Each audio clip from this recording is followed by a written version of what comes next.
En el anterior video vimos un ejercicio resuelto de programación orientada a objetos paso a paso con el UML, con el código, lo cual seguramente sirvió para afianzar muchos de los conceptos vistos hasta aquí en esta playlist sobre el paradigma, pero tenemos todavía una limitación, que es básicamente que seguimos teniendo relaciones entre objetos de uno a uno y no sabemos todavía cómo guardar colecciones de objetos. Por lo tanto, nos toca ver hoy en Java lo que es una de esas tantas colecciones que provee. En este video analizaremos la clase ArrayList de Java, que es una de las tantas colecciones que provee el lenguaje y que particularmente se basa en la implementación de lo que es un array, por eso el nombre tan cercano a lo que son los arrays o vectores, pero de forma dinámica. Es decir, Java, como derivado directo casi de C, lo que tiene son los arrays primitivos con los corchetes. Si alguno sabe lo que es un array, seguramente estará más cercano a entender lo que estoy diciendo, pero tiene la limitación de que su tamaño, su longitud hay que definirla en el código y que por ende no podemos agregar o quitar elementos sin dejar huecos o teniendo que hacer malabares para crear un nuevo array, pasar los elementos, etc.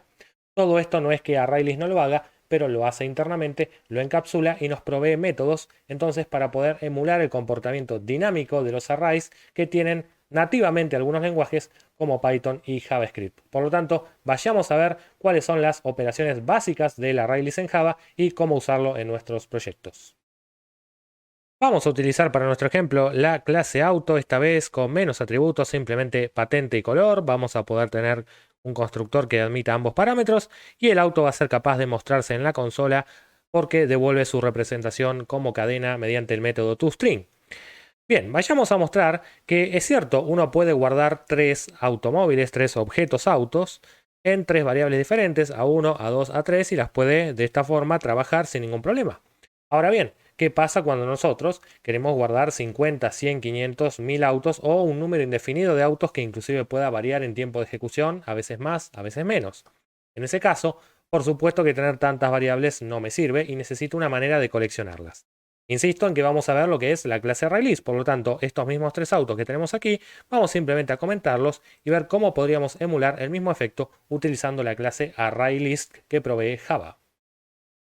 En lugar de tener, en este caso, en mi método main, n cantidad de variables que me permitan guardar n cantidad de objetos, en este caso autos, vamos entonces a hacer una sola variable que permita albergar cualquier cantidad de autos, en este caso de 0 a muchos, quién sabe.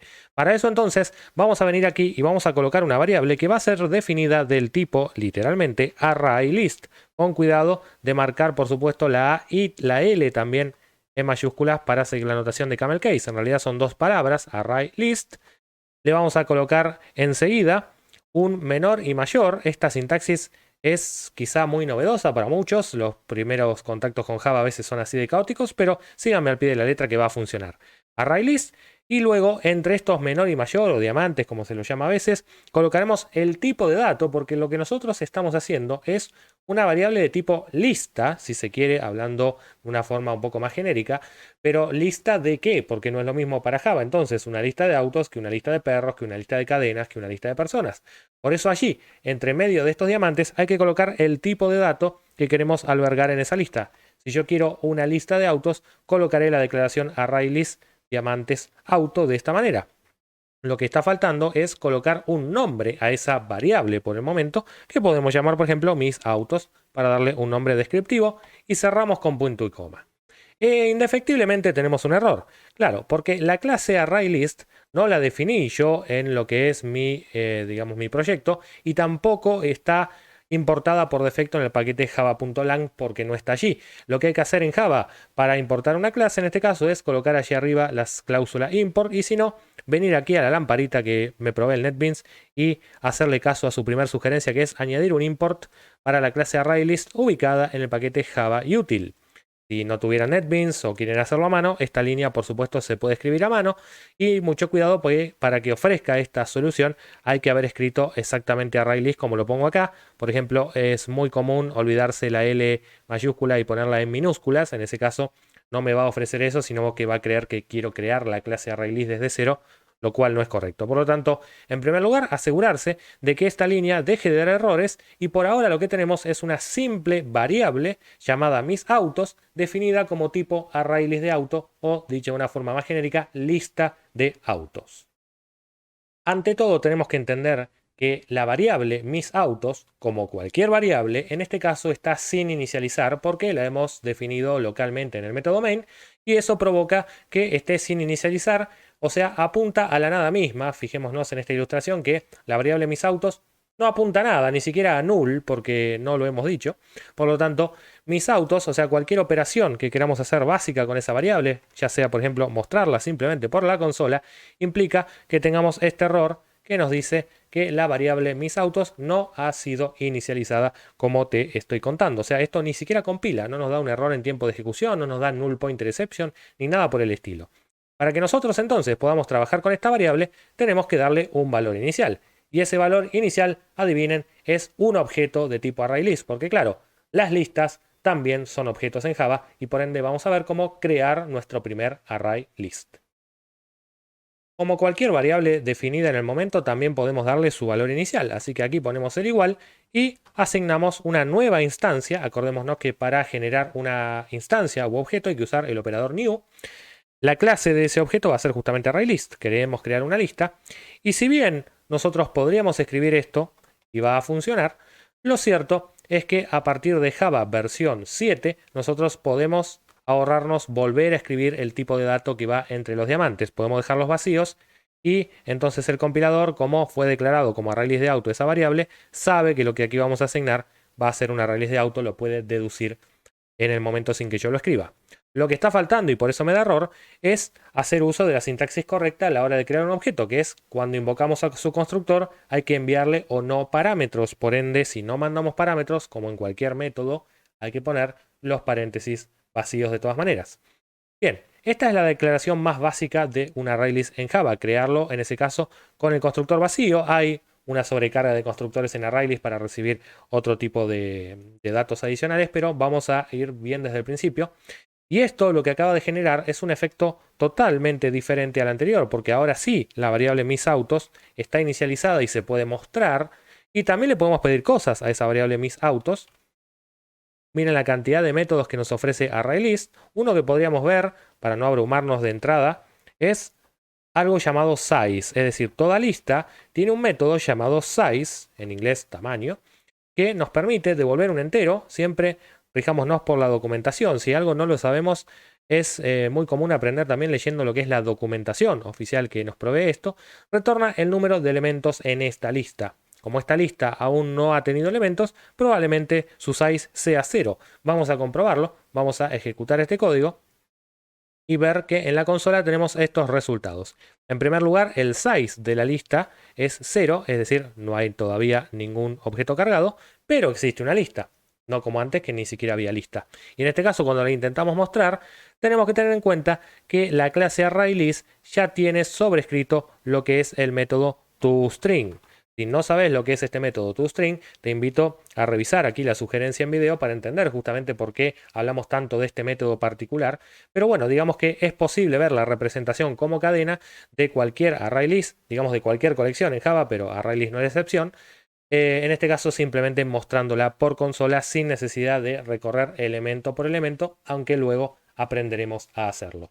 Por lo tanto, esto que acabamos de hacer no es lo mismo que lo que teníamos antes. Antes teníamos a la variable misAutos apuntando a la nada misma y en este momento tenemos a la variable misAutos apuntando a un objeto lista cuyo tamaño inicial es 0 y ahora vayamos a ver cómo agregar elementos en esa lista.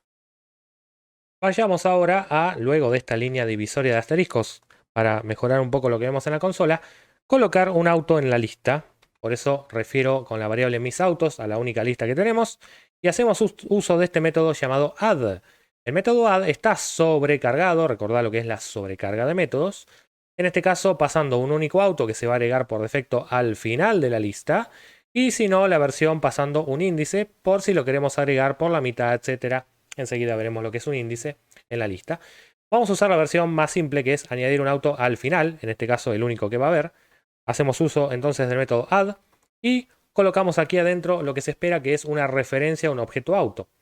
En este caso podríamos descomentar esta variable A1 que guardaba un auto de color verde y colocar aquí que queremos agregar la variable, o mejor dicho el contenido de la variable A1.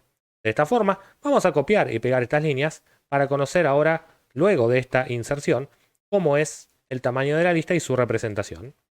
Vemos ahora que el size de la lista, el tamaño, ha sido 1. Claro, tenemos un objeto en la lista y podemos verlo representado a través de estos corchetes que nos permiten ver que la lista nos muestra que guarda este auto de patente ABC123 y color verde. Lo cual, en representación ilustrada, podemos ver que pasamos de tener este escenario a que tengamos una lista con un único elemento. O sea, el size de la lista vale 1. Es importante entender que el size nos marca el tamaño de la lista. Y el índice de toda lista viene dado por un número entero que comienza desde el valor 0, no desde el 1 como estamos acostumbrados a contar los seres humanos. Por lo tanto, tenemos un solo auto cargado en la posición 0. Vamos ahora a continuar agregando autos a la lista para generalizar este efecto. Permítanme copiar estas líneas porque vamos a hacer algo muy similar enseguida. Copiamos desde la línea de asteriscos hasta aquí abajo. Y mucho cuidado con esto porque en un descuido nosotros ahora podemos estar agregando 2 veces el mismo auto a la lista, lo cual es perfectamente posible, pero lo que va a pasar es que parece que el auto está clonado en la lista, pero sin embargo, tengamos cuidado porque si este auto cambia de color o algo por el estilo, cambiará 2 veces en la lista. No es que tenemos 2 autos físicamente hablando, sino 2 referencias hacia el mismo auto que por supuesto son idénticas. No, lo que queremos hacer es añadir otro auto y si bien yo puedo seguir por analogía descomentando esta variable A2, voy a mostrar que también nosotros en el momento en que hay que mandar algo como argumento podemos definir el objeto. Esto es perfectamente posible. Mandar a la lista un objeto auto que se define en el momento y aquí entonces obtenemos la referencia de este auto rojo. Por lo tanto, si volvemos a ejecutar la consola, vemos que no hay ningún problema. En este caso, el auto rojo, el único lugar posible para accederlo, porque no está en ninguna otra variable, es justamente a través de la posición 1 de la lista. Enseguida vamos a ver los índices, pero veamos ya que el size es de 2 y tenemos ahora, separados por comas, como vemos acá, 2 autos en la lista. La representación, volvemos, es que si antes teníamos un auto verde, ahora tenemos también el verde más el rojo que acabamos de agregar por defecto al final y veamos que se colocó en la posición 1, lo cual delata que estas posiciones, estos índices de las listas son básicamente correlativos empezando desde 0. Enseguida agregamos un tercer y último auto para comprobarlo. Vamos a copiar y pegar nuevamente estas líneas para comprobar un tercer auto agregado. Vamos a copiar el auto azul que está aquí arriba, que también no voy a pasar por una variable intermedia, sino que lo voy a definir en el momento también en el que lo agrego. Ahí estamos. Y vayamos a ver lo que delata la consola. El size de la lista, como se esperaba, ahora es 3. Ha crecido a la par justamente de esta inserción. Y vemos que los autos se están agregando en el orden previsto, ¿no? Como dijimos, el método add agrega al final por defecto. Y así lo estamos viendo. El color azul, en este caso de este auto azul, se ha agregado al final de la lista.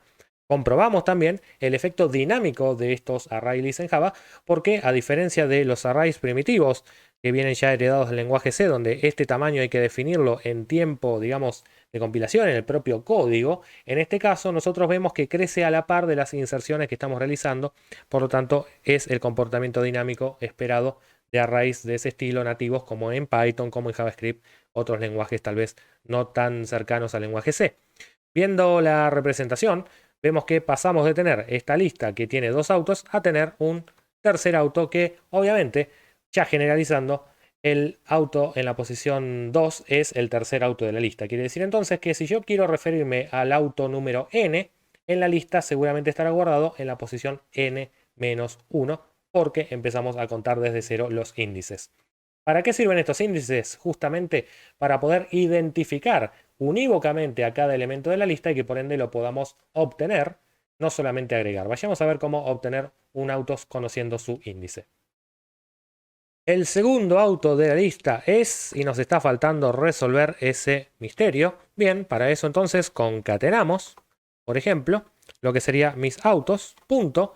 Para obtener un elemento de cualquier array list usamos el método get, al cual le pasamos un índice y nos retornará el elemento especificado en esa posición, en ese índice, siempre claro que esté dentro de los rangos. Si ustedes le envían un número negativo o fuera de rango, mayor al size, por ejemplo, entonces va a lanzar una excepción que ya está prevista. Por lo tanto, vamos en este caso a decir que queremos el segundo auto, por ende, en la posición 1, y veamos que como resultado en la consola tenemos que el segundo auto de la lista es el de color rojo, como hemos comprobado antes en la representación de la lista. Quiere decir que el método get entonces funciona. Si bien es cierto que mostrar directamente una lista tiene ya el toString hecho y podemos ver la representación de sus elementos, la realidad es que a veces nosotros queremos mostrar todos los elementos de la lista o procesar cada uno de los elementos de la lista de forma individual. Por eso, para pasar por todos los elementos de la lista, lo que podríamos hacer es, por ejemplo, usar el típico ciclo for, aprovechando justamente que los índices de toda lista tienen una correlatividad que va de 1 en 1, empezando desde 0 y llegando hasta el size -1 o llegando hasta el 6 sin incluirlo, justamente porque la posición 3 en este caso no existe, vamos de 0 a 2. Por lo tanto, generalizando eso para cualquier caso, podemos volver acá y plantear un for cuya i vaya desde 0 hasta lo que sería mis autos.size, teniendo en cuenta que le estamos diciendo menor, es decir, si pusiéramos menor o igual, tenemos que restarle 1 al size para no llegar inclusive hasta él. No conviene dejar el menor y ya está. En este caso, la i++, por supuesto, va de 1 en 1 hacia adelante, así funciona el ciclo for. Y lo que podemos hacer aquí es una simple impresión que diga, por ejemplo, el auto en la posición. Y en este caso concatenamos el valor de i para mostrar dónde estamos. Y a continuación concatenamos mis autos.get en la posición i. De esta forma, entonces, vamos a ver que podemos pasar por los n autos que haya. En este caso, hay solamente 3 autos, pero lo importante es que este ciclo, como depende de mis autos.size y este es dinámico, justamente va a mostrar lo que tiene que mostrar, ni más ni menos. Así como podemos agregar y consultar elementos de una lista, también podemos borrarlos. Por eso, permítanme, voy a copiar estas líneas que están aquí, las voy a pegar y en lugar de agregar un cuarto auto, voy a hacer todo lo contrario, que es decirle a la lista que voy a remover un dato usando el método remove. En este caso, el remove también está sobrecargado. Podemos, si sabemos cuál es la referencia del objeto, pasarla directamente y que se salga de la lista en la posición que se encuentre.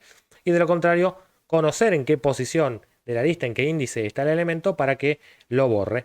Veamos qué pasa si yo le digo, por ejemplo, que borre el auto de la posición 0, el primer auto de la lista. Veamos qué efectos provoca esto. El size, en primer lugar, como debería ser, cambia y se decrementa. En lugar de tener 3 autos, pasamos a tener 2. Y vemos cómo se agruparon los autos de la lista ahora. En lugar de que queden huecos y que la primera posición quede nula o vacía, en este caso los autos que estaban a la derecha pasan a colocarse todos a la izquierda. Es decir, borramos este auto que estaba aquí inicialmente de color verde, el rojo pasó a ocupar su lugar, el azul pasó a ocupar el lugar del rojo y así sucesivamente liberando la última posición. Lo cual hace que si volvemos a ver la representación, tenemos este escenario, pasamos a tener este ahora, donde las posiciones 0, 1 sigue siendo así, no es que cambia nada, sigue todo empezando desde la posición 0, pero esta vez los objetos que estaban a la derecha del borrado pasan a ocupar ese lugar. Por lo tanto, así funciona el borrado en el ArrayList, muy interesante, y nos faltan algunos métodos más. Por supuesto que esto no termina aquí, ni mucho menos. Las listas en Java, los ArrayList, tienen un montón de métodos, como clear, por ejemplo, que nos permite remover de un solo tirón lo que son todos los elementos de la lista. Podemos, por ejemplo, hacer uso de indexOf, donde conociendo lo que es la referencia del objeto nos devuelva un entero con el índice donde está colocado. Podemos saber si una lista está vacía o no, preguntando directamente si está vacía y que nos retorne un booleano, en lugar de preguntar necesariamente si su size es 0. Y bueno, algunos métodos más, como el set, que nos permite establecer en cierto índice otro auto pisando el que estuviera en esa posición, convertir una lista a un array, ordenarlo usando uso de un comparador, y esto es más orientado a objetos, lo veremos más adelante. Y bueno, muchas cosas más que te sugiero que las vienes por tu cuenta, que interactúes, que pruebes, que curioses y que hagas estas pruebas como hicimos hoy para entender mucho mejor los métodos que provee ArrayList y poder usarlo a partir de ahora en nuestros proyectos orientados a objetos. Si te gustó este video, como bien sabes, dale un like, deja un comentario, compartilo, suscríbete al canal y activa la campanita. Nos vemos en el próximo.